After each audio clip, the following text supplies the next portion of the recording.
So now that I've gotten a little bit more comfortable with an airbrush and I've actually tried it out and worked with it, in that last crafting painting video, in that last art video, we'll call it that. It's an art video.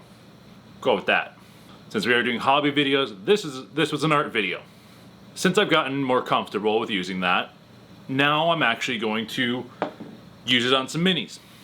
So this week, as you saw in the thumbnail and title, I'm going to be working on the destroyers. At this point, I've already primed them with zenithal and a base coat of black, and we're going to start painting them. My goal is to combine regular brush with the airbrush and get a good workflow going there. I've got the process I want to use defined, so let's get into the video and start painting stuff. I'm going to be honest with you, I prepped these destroyers back in January. I had planned to get them done earlier, but life and the fire and hammer box kind of got in the way. So back then, it took me about 2.5 hours just to get these destroyers assembled. I didn't glue them together, I just push fit them together though. Using plastic glue might have been a better idea than just push fitting them because some of the parts shift a little bit if you slightly press on them.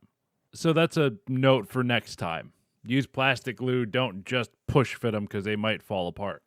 Once I had them built, I did just a quick priming session with them and all the other bits that I had. I did your basic zenithal prime and got them fully prepped for when I was ready to paint them. Fast forward 8 months and now I'm ready to paint them. A lot of the scheme is the same one that I used in my Necron Warriors video, but with these new tools and techniques like the airbrush, I was able to change and improve how I did things. First change I did was I batch painted everything of a specific color before changing and using a different color. With the warriors, I fully painted each warrior to a completed state before moving to the next color. And I don't think that's the best way of going about painting an army. And just like with the warriors, every paint that I'm using is from the Too Thin Coats paint line. I started out with 2 airbrushing sessions to establish the armor's base colors. First, I airbrushed Berserker Red on the chest and back armor, following my, established scheme with the warriors. But I decided to use a bit more Berserker Red than I did before. I sprayed the undersides of the legs, torso, and arms. Basically anywhere the black was from the primer. I sprayed those areas to give them a deeper, richer, darker red. On the plasma site, I sprayed up under the top armor with this color and tried to get the backs of the legs, but I don't think that turned out that well. Once I got the Berserker Red done through the airbrush, I switched over to the midtone of that line, Sanguine Scarlet, and, just went to town. I sprayed basically everywhere with this color that the white hit. From the zenithal prime, shoulder armor, arms, weapons, leg armor, spiky feet, just everywhere there was white, got sprayed with the coat.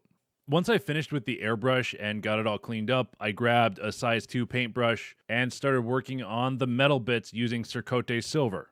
I didn't want to use the airbrush on this because there are so many small areas of metal compared to the large, flat-ish areas for the armor and weapons that I thought using a paintbrush would work out better here. I focused on 2 types of areas: the skull and spine area, and anything that would be moving and potentially scrape off the paint. Cylinders, joints, actuators, stuff like that. If it was a living thing and that would be like the movement area, I use this color just to, give it a base metal color. I also use this for base coating the shaft of the weapons.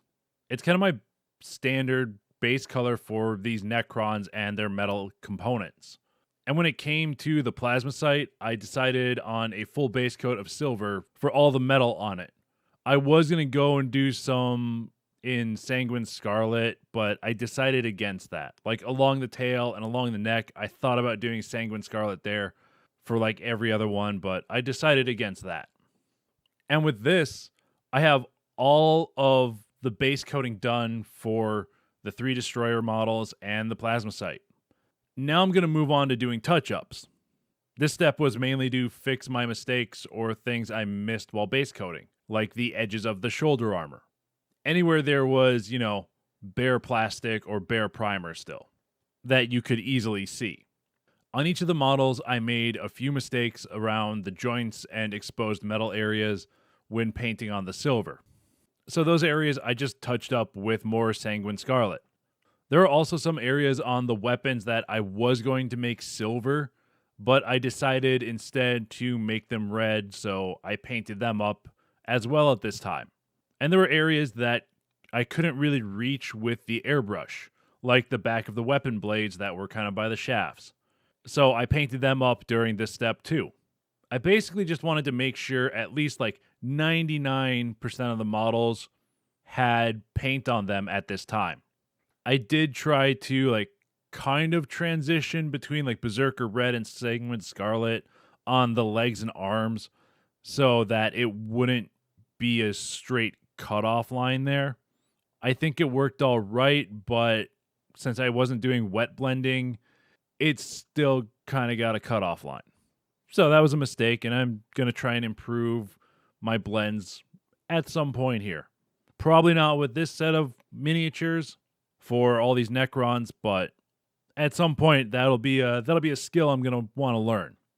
Once I finished getting the destroyers completed with these touch-ups, I took the plasma sight and I touched up its armor on the top and legs with the Sanguine Scarlet. My original plan was to make the faceplate of the plasma sight silver to kind of contrast the demon red that's going to go in the eye section, but I decided instead of doing the silver, I want to make that also Sanguine Scarlet, so I painted that up too. Now we're getting to the highlighting section. First, I'm going to start with the airbrush. Using Demon Red, I spray all the areas that could have power in them.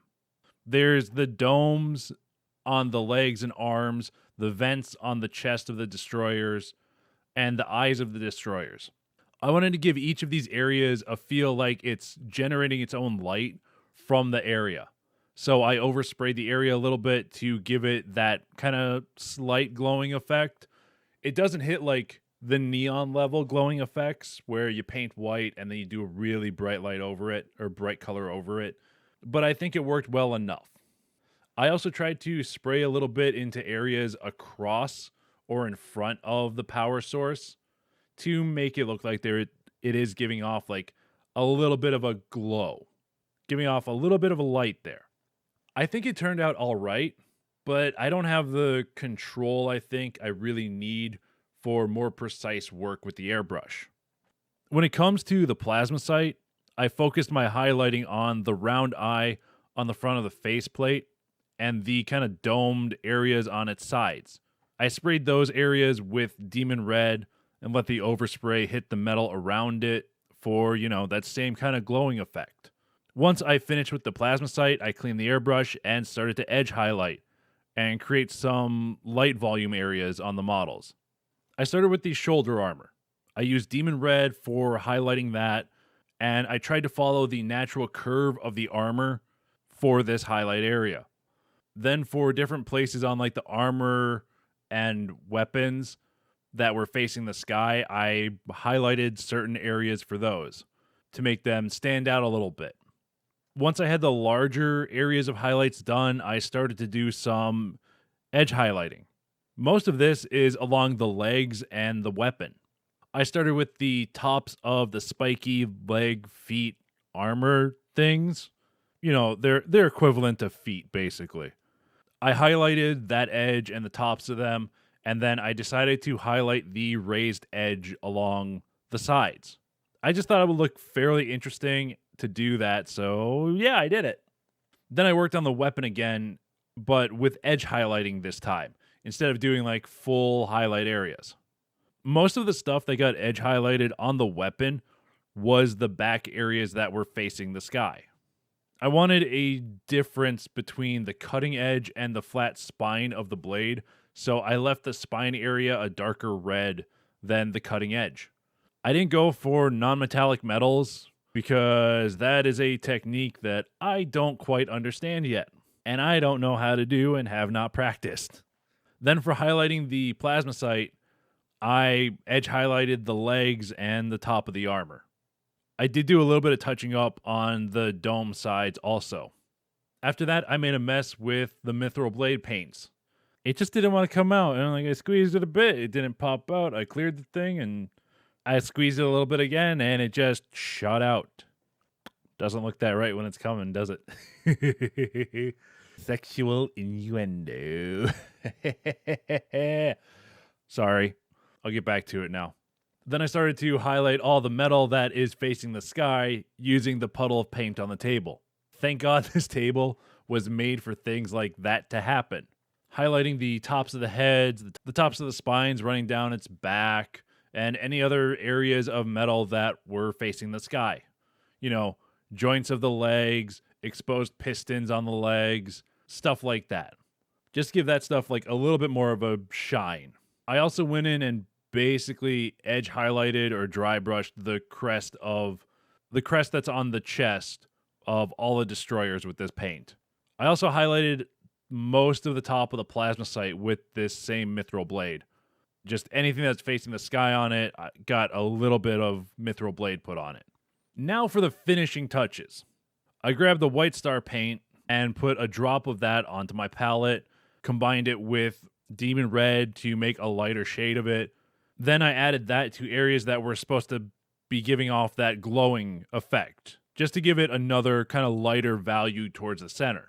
I finished up those bits by just using pure white star and putting a small dot in the powered areas so it felt like it was giving off light and had a bit of a reflection. The final detail I wanted to add was with the lines on the weapons. I tried using demon red to highlight them, and I was trying to use a panel lining technique, but it wasn't turning out well. So I decided to grab some black acrylic ink that I have. I watered it down a bit and tried to panel line with that. It worked better, but was acting more like a wash. So I had to quickly rub it away before it changed the color on the flat areas of the blade too much. And with the plasma sight, I kind of just went over all of the metal areas with that same kind of wash and gave it a little bit of a rub down. I like the way that the panel lining stuff looks, but I think I could have done better. And I think it's going to be a technique that I want to get better at, just in case I do some scale model dioramas or a Tau army where I have to do a lot of panel lining. Either Tau army or Eldar army, anything that uses a lot of, hell, even an Astra Militarum army probably need it for, Lehman Russes and stuff. So I think it'll be a good skill to get better at. So, that is it for my Necron destroyers. They're good to my standards. Maybe not other people's standards, but for me, they're good. I know they don't have basing on there. I didn't paint any of the bases, didn't do the rocks or anything, or with the plasma sight, I didn't do the rocky outcrop it's on. I know I didn't do that. But that'll be probably in the final episode of the Necron Combat Patrol box. For now, though, these guys are going to go up on their little shelf. They're going to get put to the side for now. Go on display here. And once I decide what I want to do for basing, I'll pull them down and completely finish them up. Next video in this Necron series that we're going to be doing is the Scarabs and the Overlord. So I hope you guys will come back for that episode, because these guys are going to be simple. This guy is going to be a pain in the ass. But before we get to that, it is time for a grand reveal of what my destroyers look like.